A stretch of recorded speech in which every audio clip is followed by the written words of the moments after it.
جیسا کہ ڈرامے میں ایسا دکھایا جا رہا ہے کہ شرجینا کی موت ہو جائے گی، لیکن ایسا بالکل بھی نہیں ہونے والا، بلکہ شرجینا کو ہوش آ جائے گا۔ جب اسے ہوش آئے گا تو سب لوگ کافی زیادہ خوش ہوتے ہیں، یہاں تک کہ مصطفیٰ۔ آپ کو یہ بھی دکھایا جاتا ہے کہ جب مصطفیٰ ہاسپٹل میں ہوتا ہے تو اس کے بابا اور اس کی امی وہ روتے ہوئے وہاں پر آئیں گے، اور مصطفیٰ انہیں دیکھ کر کافی زیادہ حیران ہوتا ہے کہ آخر یہ یہاں پر کیا کر رہے ہیں۔ مصطفیٰ کی امی وہ تو اس کے ساتھ گلے لگ جاتی ہیں اور کافی روتی ہیں۔ وہ مصطفیٰ سے کہتی ہیں کہ کس طرح سے رباب نے انہیں دھکے دے کر وہاں سے نکال دیا ہے اور ہم رات کو دھکے کھا رہے تھے۔ یہ سب کچھ دیکھ کر مصطفیٰ کافی زیادہ ایموشنل ہوتا ہے، لیکن یہ مصطفیٰ ہی ہے جو اپنے بابا کو جگہ دیتا ہے اپنے گھر میں۔ وہ اپنی امی بابا سے کہہ دیتا ہے کہ میرے ہوتے ہوئے آپ لوگوں کو ایک چوٹ بھی نہیں پہنچ سکتی۔ مصطفیٰ کی امی کہتی ہیں کہ مصطفیٰ مجھے معاف کر دو، میں نے تم پر بہت بڑا الزام لگایا کہ تم چور ہو، اور تمہیں کتنی اذیت کا سامنا کرنا پڑا۔ اس دن جب رباب نے ہمیں گھر سے باہر نکالا تو ہم روڈ پر کھڑے تھے،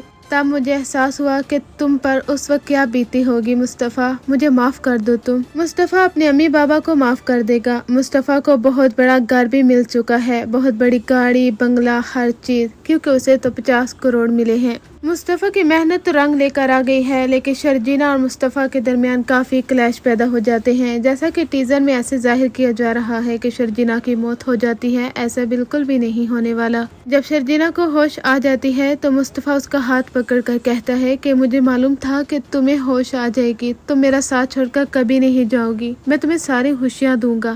لیکن شرجینا کہتی ہے کہ تم مجھے کیا ساری خوشیاں دو گے، ساری خوشیاں تو مجھ سے چھن چکی ہیں، یہاں سے چلے جاؤ مصطفیٰ۔ اب جو ڈاکٹرز کہتے ہیں کہ یہ آپ لوگوں کی دعاؤں کا نتیجہ ہی ہے کہ شرجینا کو ہوش آ چکا ہے، ورنہ اس کی جو حالت تھی ہمیں امید نہیں تھی کہ یہ زندہ بچے گی بھی یا نہیں۔ اب ڈاکٹرز کہہ دیتے ہیں کہ آپ انہیں گھر لے کر جا سکتے ہیں۔ مصطفیٰ شرجینا کا ہاتھ پکڑ کر کہتا ہے کہ میں تمہیں اپنے گھر لے کر جانا چاہتا ہوں شرجینا، لیکن شرجینا ہاتھ چھڑا کر کہتی ہے کہ چلے جاؤ یہاں سے، میں تمہارے گھر میں نہیں رہنا چاہتی اور نہ ہی میں تمہارے ساتھ جاؤں گی۔ تمہاری وجہ سے آج میری اولاد مجھ سے چھن چکی ہے، میری زندگی کی سب سے بڑی خوشی مجھ سے چھن چکی ہے مصطفیٰ۔ میرے نزدیک یہ کچھ بھی معنی نہیں رکھتا، بڑا گھر، بڑی گاڑی، پیسہ، ہر چیز۔ اب شرجینا غصے سے اپنے ماں باپ کے ساتھ ان کے گھر میں چلی جاتی ہے۔ اس کے بابا جو کہ پہلے سے ہی خفا تھے مصطفیٰ سے، وہ مصطفیٰ سے کہتے ہیں کہ میری بیٹی تمہارے ساتھ نہیں جائے گی، اس نے اچھا ڈیسیژن لیا ہے، وہ میرے ساتھ میرے گھر میں جا رہی ہے۔ آج اگر میری بیٹی کو کچھ بھی ہو جاتا نا مصطفیٰ تو میں تمہیں زندہ نہیں چھوڑتا، یہ تو شکر ہے کہ اس کی جان بچ چکی ہے، اب یہ میرے ساتھ جائے گی، میں اپنی بیٹی کو کسی بھی قسم کی کسی بھی تکلیف کا سامنا نہیں کرنے دوں گا۔